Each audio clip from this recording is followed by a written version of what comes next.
Hi viewers, welcome to கைத்தொழில் போட்டுருவோம். இன்றைக்கி வந்து நம்ம பார்க்க போகிறது தேன் நெல்லிக்காய் எப்படி பண்ணலான்னு பார்க்கலாம். வாங்க வீடியோக்குள்ளே போகலாம். இந்த மாதிரி நெல்லிக்காய் வாங்கி நல்லா வந்து வாஷ் பண்ணி தொடச்சி அதை வந்து நான் இட்லி பானையில் வேக வச்சு எடுத்துருக்கிறேன்.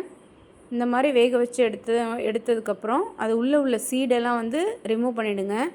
ஜஸ்ட்டு ப்ரெஸ் பண்ணாலே போதும், நல்லா அழகாக வந்து முந்திரி மாதிரி நல்லா உடஞ்சி வரும். அதை வந்து எடுத்து தட்டில் வந்து காய வச்சுக்கோங்க. இந்த மாதிரி நம்ம சேனலை சப்ஸ்கிரைப் பண்ணாதவங்க சப்ஸ்கிரைப் பண்ணுங்கள், லைக் பண்ணுங்கள், ஷேர் பண்ணுங்கள். இந்த மாதிரி வேக வச்ச நெல்லிக்காயை கொஞ்சம் நேரம் வந்து ஒரு 1 hour வந்து வெயிலில் காய வச்சுக்கோங்க. பாருங்கள், நல்ல வெயிலில் காய வச்சு நான் எடுத்துருக்கிறேன்.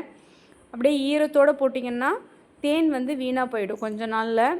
இந்த மாதிரி அதில் உள்ள நீரெல்லாம் தண்ணியெலாம் வந்து ட்ரை ஆனதுக்கப்புறம் தான் நம்ம அதில் தேனை வந்து ஆட் பண்ணணும். பாருங்கள், இப்போ நல்லா ட்ரை ஆகிடுச்சு. இப்போ இதில் வந்து நான் வந்து தேனை வந்து நான் ஆட் பண்ணுறேன். இது வந்து ரொம்ப இம்யூனிட்டி பவர் வந்து அதிகரிக்கும். டெய்லி 1 பீஸ் 2 பீஸ் சாப்பிட்டிங்கனாலே போதும்.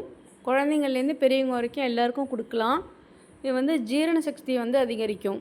ஸோ நெல்லிக்காயில் விட்டமின் சி இருக்கிறதுனால அடிக்கடி இந்த சளி பிடிக்கிறது இந்த மாதிரி பிரச்சனை எல்லாம் வந்து வராது.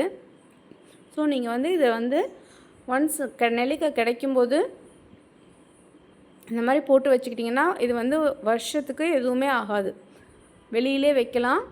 பாருங்கள், இப்போ வந்து நான் வந்து தேன் வந்து அதில் நான் ஆட் பண்ணிட்டேன். நான் வந்து கம்மியாக தான் ஆட் பண்ணியிருக்கேன். நான் ஒரு அகலமான டப்பா வச்சுருக்கிறேன், அப்போ தான் வெயில் வந்து நல்லா படும். அதுக்காக நான் அகலமான வந்து டப்பாவில் வச்சுருக்கிறேன். இப்போ ஒரு நாள் நைட்டு ஃபுல்லாக நான் தேன் ஆட் பண்ணி வீட்டு உள்ளாரியே வச்சுருக்கிறேன். மறுநாள் வந்து காலையில் வெயிலில் வச்சுருக்கிறேன். இந்த மாதிரி ஒரு 2-3 நாள் வந்து வெயிலில் வந்து வச்சு எடுங்க. ஒரு 2 மணி நேரம் 3 மணி நேரம் வெயிலில் வச்சு எடுக்கலாம். பாருங்கள், வச்சு எடுத்துட்டேன். நெல்லிக்காய் வந்து சூப்பராக ரெடி ஆகிடுச்சு. நல்லா வந்து தேனில் ஊறிடுச்சு. ரொம்ப டேஸ்ட்டாக இருக்கும்.